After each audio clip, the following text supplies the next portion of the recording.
here at Fort Griffin. This is where my office is and where the Longhorn herd has been based since about 1948. We keep about 1/3 of the herd here at the fort. The reason the cattle are here is help preserve the breed for a number of years, and also for visitors to come out and see cattle and get to see part of our living history of the state of Texas. This was a big park when it was opened, and the cattle were kind of separated from the public, and they had pastures fenced off that were good for grazing. So they moved the cattle here when the park opened in 1948, and they've been here ever since. And we keep cattle at several places: Fort Griffin, San Angelo State Park, Paldera Canyon, Copper Breaks, and LBJ State Parks. Most of our breeding herd is here at Fort Griffin and at San Angelo State Park. With taking care of the cattle, there's the basic things like keeping them fed and keeping them on good grazing. We have to maintain the fort property and our lease properties, lots of fences and water gaps. Of course, there's also the herd record side of it.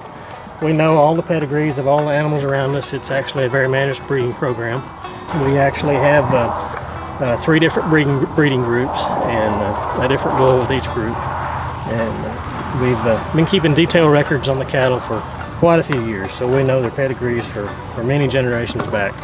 We have worked really hard on keeping the cattle historically correct, and that's something we spend a lot of time on. We research possible sources of bloodlines that we can use in the state herd. We usually don't move too many animals into the state herd. We'll occasionally use bulls from an outside source, but we have to know that they have good herd history, that they are pure Longhorns, and that the breeders are doing the same thing we are, that they're looking for historic cattle and not for a specific trait or color or something like that. All these different color patterns you see in the Longhorns all originated from the first Spanish cattle that were brought over to North America, and they are all true to type Longhorn characteristics. You see a number of different horn shapes. Most of these are what we really like to see in historic cattle.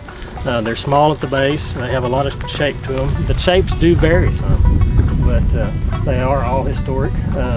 In general, the cows and the bulls are smaller. The steers continue to grow and get a good bit larger.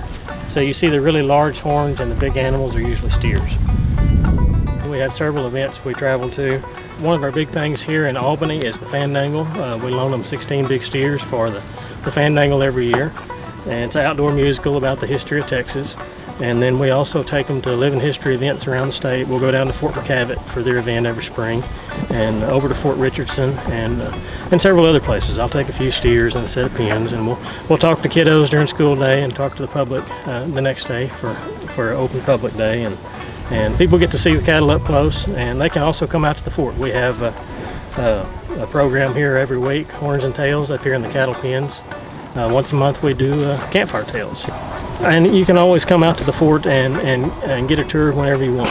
Just give us a little notice when you're coming out, and we'll be glad to show you the cattle.